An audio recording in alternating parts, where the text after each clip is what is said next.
What's up, Bears fans? Before we jump into today's video, we're trying to set a 2023 comments record on today's show. Back in January, one of our videos here at Bears Now did 3,735 comments. Can we top that today? Well, I think we can with your help. So, spam FGB and a bunch of separate comments. Comment 1, enter. 2, enter. 3, enter. Separate comments. Let's get to 4,000 plus. Can we do it on today's show? I believe in you guys. We'll give some shout outs to some of the top commenters on a future video. With that being said, let's jump into today's show.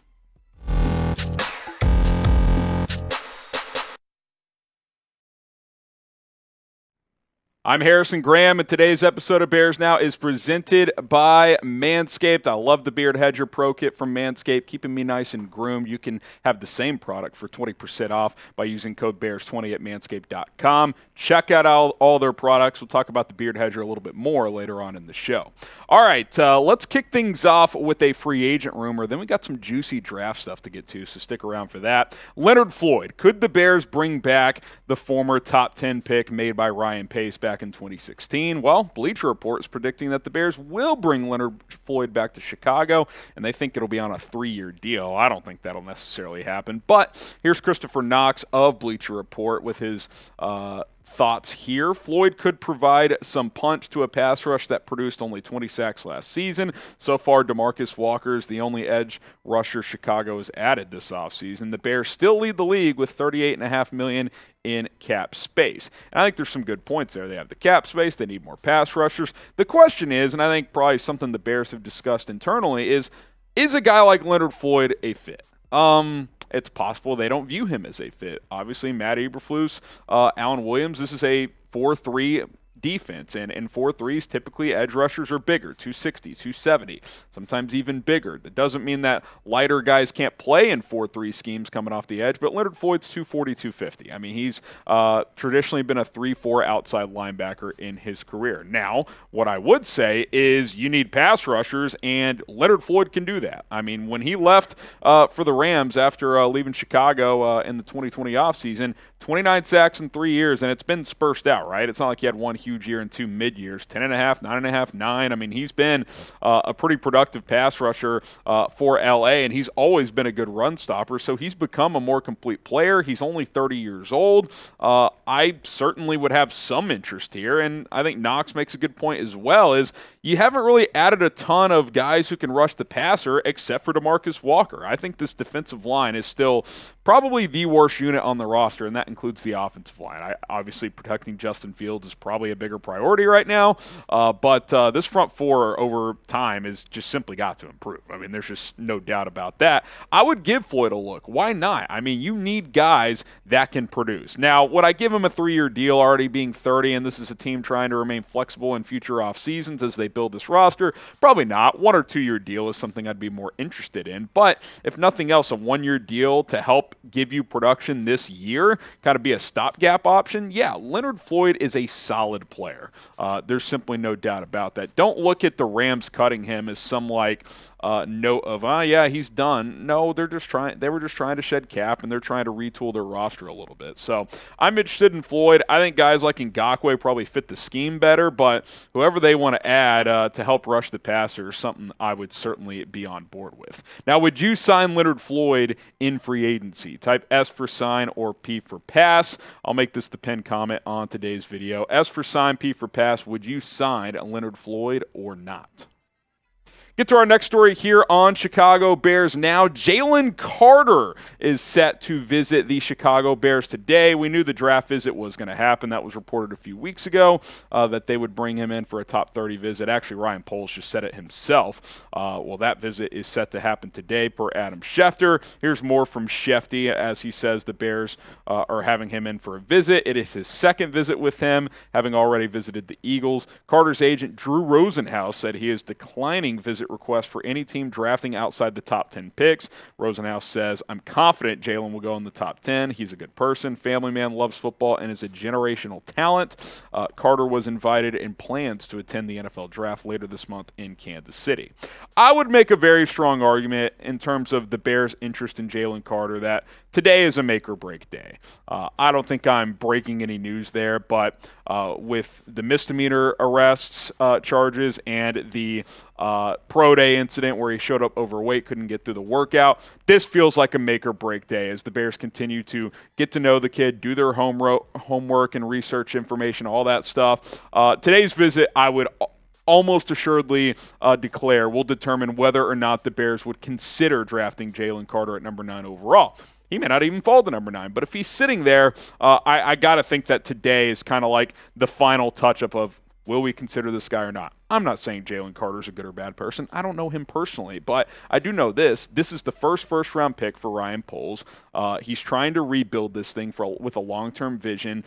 This pick is critical. You have got to get somebody at minimum that is a major contributor. Jalen Carter could be a Hall of Fame player. He could also flame out. Does he love football? Ryan Poles and Matt Eberflus have talked about that a lot. We want guys that love football. I don't know. You show up 10 pounds overweight to your pro day after the combine situation where you don't end up working out there because the misdemeanor arrest, not a great look. I think that's a fair question to ask. More on this in a moment, but Bears Now presented by Manscaped. I love the Beard Hedger Pro Kit. You guys will as well. Manscaped for a long time has been the men's leader in below-the-waist grooming. Now they've gone north with the Beard Hedger Pro Kit. You got to tidy things up top. And hey, what's awesome about the Beard Hedger is a lot of things. Number one, you don't have all these attachable guards like a lot of these other face shavers do. This one is on a 20 rotary system here. You don't have to fill up a drawer with all these attachments, and it just comes with a ton of different products. You get the beard balm, the oil, shampoo and conditioner, scissors. You got the comb as well, the Beard Hedger itself.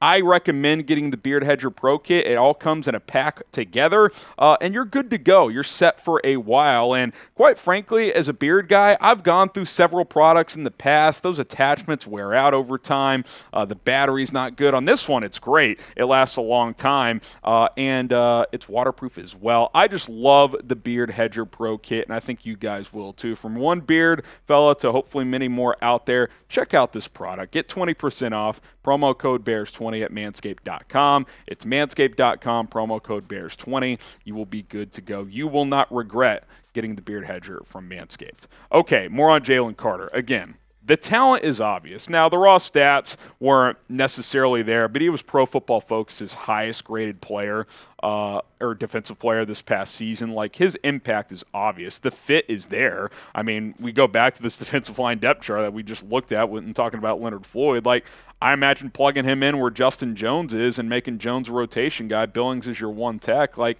there's no doubt he could be a good fit. It's just, can he be trusted? I mean, that is the bottom line, and I think that's the question that the Bears are trying to figure out. And if there's any doubt at all in Poles and Eberflus's mind, this early in a rebuild, I hate to say it, I think you have to pass on Jalen Carter. Now, would you draft Jalen Carter at number 9 overall? Maybe if you trade down and he's still there, that's a different story. Y for yes, N for no. I would lean no right now. Hopefully we hear some nuggets about how the visit goes because, again, I think today is a make-or-break day. All right, guys, we're trying to get to 65,000 subscribers, and remember, if we do so before the NFL draft, we will do a fan-led mock draft. Just about 3.5 weeks, got about 623 subs to go, so let's make it happen. Daily videos, the latest Bears news, rumors, draft, free agency coverage. If we get to 65K, we will do a fan-led mock draft here on the channel. So let's make it happen. Help us out. Appreciate all the support. Speaking of the draft, do the Bears love Jaxon Smith-Njigba? And if they do, how does that impact the number 9 pick? How does it impact the receivers on this roster? DaBearsBlog, Jeff Hughes says that the Bears love the Ohio State wide receiver. Here's more from him as he kind of reported this through this nugget out there. He says, Ryan Poles is buttoned up, but the same person who told me the Titans were aggressively pursuing the first pick, which is now coming out nationally, it is, there's chatter the Titans want to move up and have wanted to move up, also told him that the Bears love Jaxon Smith-Njigba. Now, the person who told Hughes that was before they traded for DJ Moore. So how does that impact things now? Because you have DJ Moore, Darnell, Mooney, and Chase Claypool. And we've talked about this a few times. Like, I love Jaxon Smith-Njigba, but in this scenario where you potentially draft him, what do? Do you keep 4 really good receivers? Or do you trade Mooney or Claypool? I would think you'd probably move one of them because they're both impending 2024 free agents anyway. You pick one you want to keep and extend, and you trade the other one. But I also understand the standpoint of if JF Sin is the best player on the board at number 9 when they pick and they don't want to trade down or they decide not to trade down, I can't be upset if they draft him. You draft him and you figure out roster construction later as you go. Like, this is a long-term rebuild still. And if they feel like Smith-Njigba can be a 10, 12-year receiver here with wide receiver 1 potential, and that's a critical point I want to make too. Like, you only draft him at number 9 if you think he can be a top 10, top 15 receiver in this league. Otherwise, you don't make that move because you have bigger needs than receiver right now. And yes, I'm best player available guy, but especially where the Bears are right now. But if it's close with another prospect and you don't think Smith-Njigba is a number 1, then you don't make that pick. But clearly if they love him, they think he can be that guy. We know Justin Fields loves him. So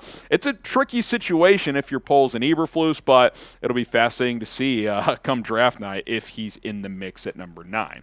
Now, what do you guys think ultimately the Bears should do with the number 9 pick?